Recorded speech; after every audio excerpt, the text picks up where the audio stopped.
نحمده ونصلي ونسلم على رسوله الكريم اما بعد فاعوذ باللہ من الشیطان الرجیم بسم اللہ الرحمن الرحیم۔ میرے واجب الاحترام میرے عزیز دوستوں، بزرگوں، بھائیوں، سیدنا عثمان غنی رضی اللہ تعالیٰ عنہ کے اوپر بہت سے اعتراضات کیے جاتے ہیں، تو آج سے ان اعتراضات کے جوابات کے حوالے سے سلسلہ شروع کرتے ہیں۔ پہلا اعتراض جو ہے ان کے اوپر یہ کیا جاتا ہے سیدنا عثمان غنی رضی اللہ تعالیٰ عنہ پر کہ سیدنا عثمان غنی رضی اللہ تعالیٰ عنہ نے صحابہ پر ظلم کروائے، یعنی حضرت عبداللہ ابن مسعود رضی اللہ تعالیٰ عنہ کو مروایا اور ان کی پسلیاں توڑوائیں۔ اسی طرح حضرت عمار بن یاسر رضی اللہ تعالیٰ عنہ ان کو بھی جو ہے انہوں نے پٹوایا، مروایا، تو یہ اعتراض کیا جاتا ہے۔ تو یہ تو ٹھیک نہیں ہے، صحابہ کے اوپر ظلم کرنا، زیادتی کرنا، صحابہ کو جو ہے مروانا، یہ تو ٹھیک نہیں ہے اور واقعتاً یہ ٹھیک نہیں ہے، اس لیے کہ ایسا ہوا جو نہیں ہے۔ اس کے لیے میں نے جو ہے آپ کے سامنے ایک ویڈیو ریکارڈ کروائی تھی تاریخ کے حوالے سے، کہ تاریخ کو پڑھنے سے پہلے ان باتوں کا جاننا ضروری ہے کہ یعنی تاریخ کی صحابہ کے بارے میں اگر وہ بات کہ جس کا راوی رافضی ہے، شیعہ ہے، وہ رافضی جو بھی بات کرے گا صحابہ کے خلاف، وہ تعصب کی بنا پہ کرے گا، وہ بغض کی بنا پہ کرے گا، وہ صحابہ سے نفرت کی بنیاد پر کرے گا۔ اب حضرت عبداللہ ابن مسعود رضی اللہ تعالیٰ عنہ کا واقعہ دراصل کیا ہے؟ حضرت عبداللہ ابن مسعود رضی اللہ تعالیٰ عنہ کوفے کے اندر رہتے تھے۔ جب ان کی جو ہے عمر زیادہ ہو گئی، کمزور ہو گئے، تو انہوں نے حضرت عثمان غنی رضی اللہ تعالیٰ عنہ کو خط لکھا۔ خط یہ لکھا کہ میں مدینے میں آنا چاہتا ہوں، مدینے میں رہنا چاہتا ہوں، تاکہ اللہ کے نبی صلی اللہ علیہ وسلم کی جو ہے مدینے کے بارے میں سفارش کی حدیث ہے وہ مجھے مل جائے، میں مدینے کے اندر مرنا چاہتا ہوں۔ سیدنا عثمان غنی رضی اللہ تعالیٰ عنہ نے فرمایا کہ ٹھیک ہے، آپ آج ان کو بلا لیا۔ یہ مدینہ منورہ کے اندر آ گئے۔ اب مدینہ منورہ کے اندر آگے ان کے اچھے خاصے حضرت عثمان رضی اللہ تعالیٰ سے تعلقات، کوئی اختلاف نہیں ہے، بلکہ طبقات ابن سعد کے اندر تو یہ بھی لکھا ہے کہ سیدنا عثمان غنی رضی اللہ تعالیٰ عنہ جس وقت سیدنا عثمان حضرت عبداللہ ابن مسعود کے پاس گئے ان کی عیادت کے لیے، تو وہاں پر بیٹھے ہیں، وہاں پہ حال احوال معلوم کیا، اور سیدنا عثمان غنی نے فرمایا کہ میں آپ کا وظیفہ بیت المال سے جاری کروا دیتا ہوں، آپ کو اس حالت کے اندر جو ہے وہ کام آئے گا، آپ کمزور ہو چکے ہیں، آپ کی بیٹیاں بھی ہیں۔ تو سیدنا عبداللہ ابن مسعود رضی اللہ تعالیٰ فرمایا نہیں، اس کی ضرورت نہیں ہے، اس لیے کہ میں نے اپنی بیٹیوں کو سورہ واقعہ یاد کروا دی ہے۔ سورہ واقعہ جو پڑھتا ہے آدمی اس کے گھر میں فاقہ نہیں آ سکتا۔ اسی طرح پھر بعد میں جو ہے طبقات ابن سعد کے اندر لکھا ہے کہ انہوں نے حضرت عبداللہ ابن مسعود کے لیے جو ہے مغفرت کی دعا کی، انہوں نے حضرت عثمان کے لیے جو مغفرت کی دعا کی کہ یا اللہ عبداللہ ابن مسعود کے حال پر رحم فرما، اسے معاف فرما دے، تو انہوں نے حضرت عثمان رضی اللہ تعالیٰ کے بارے میں بات کی۔ کوئی ان کے اندر آپس کے اندر کوئی اختلاف نہیں، کوئی لڑائی نہیں، کوئی مروایا نہیں، کوئی پسلیاں نہیں تڑوائی۔ یہ ساری جو ہے یہ تاریخ کے مورخ جو رافضی ہے اس کی من گڑت بات ہے۔ اگر اس طرح کا کوئی واقعہ ہوتا تو وہ واقعہ تو مشہور ہونا چاہیے،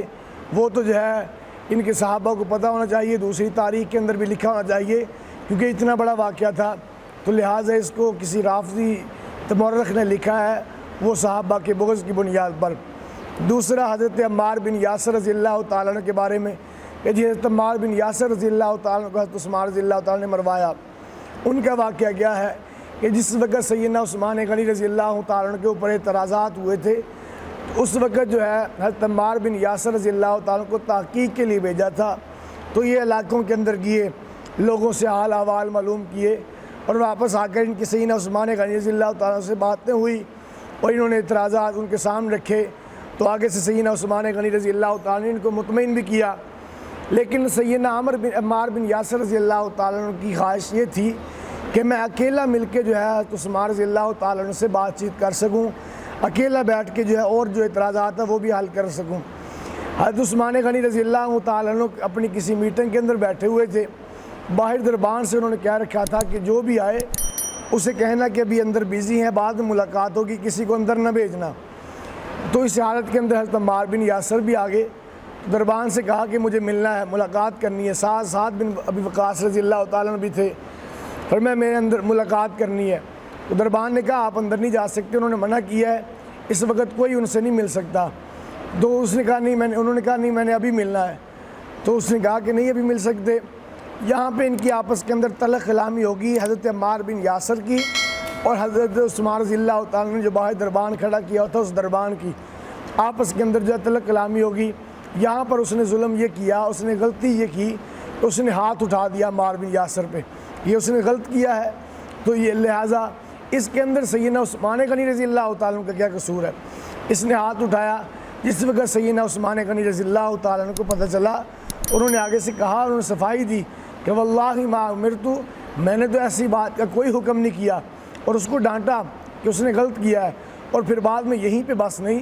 عمار بن یاسر رضی اللہ تعالیٰ کو بلایا, اور بلانے کے بعد عثمان نے فرمایا کہ عمار میرا جسم حاضر ہے, جیسے اس نے تیرے ساتھ کیا تو میرے ساتھ کر لے, یعنی میں بدلہ دینے کے لیے تیار ہوں, لہٰذا تاکہ کل قیامت کے دن اللہ کے سامنے اللہ کی عدالت میں مجھے شرمندہ نہ کرنا, میں موجود ہوں. انہوں نے آگے سے کہا نہیں, آپ کا تو قصور نہیں ہے, تو میں آپ کے اوپر کیسے ہاتھ اٹھا سکتا ہوں, کیسے آپ کے اوپر زیادتی کر سکتا ہوں, غلطی اس نے کی ہے, تو میں آپ سے کیسے جو ہے وہ بدلہ لے سکتا ہوں. پھر بعد میں اگر ان کے دل میں کوئی رنجش ہوتی, کوئی دل میں بغض ہوتا, دل میں نفرت ہوتی, یہ تو آخر تک رہنی چاہیے تھی. جس وقت سیدنا عثمان غنی رضی اللہ تعالیٰ کے اوپر قاتلانہ حملہ ہوا, یہ حالات ان کے تنگ ہو گئے ہیں, اس وقت عمار بن یاسر رضی اللہ تعالیٰ حضرت عثمان کی طرف تھے اور ان کی صفائی بیان کر رہے تھے, اور دشمنوں کو للکار کر کہہ رہے تھے کہ ظالموں, ان کو ایسے قتل نہ کرنا, ان کو زیادتی نہ کرنا.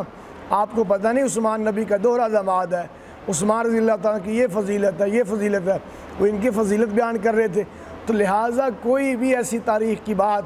جو صحابہ اکرام کے درمیان میں آپس کے اندر کوئی نفرت پھیلائے, یا صحابہ کے ساتھ جو ہے نبی کے ساتھ اور صحابہ کے درمیان ٹکرائے,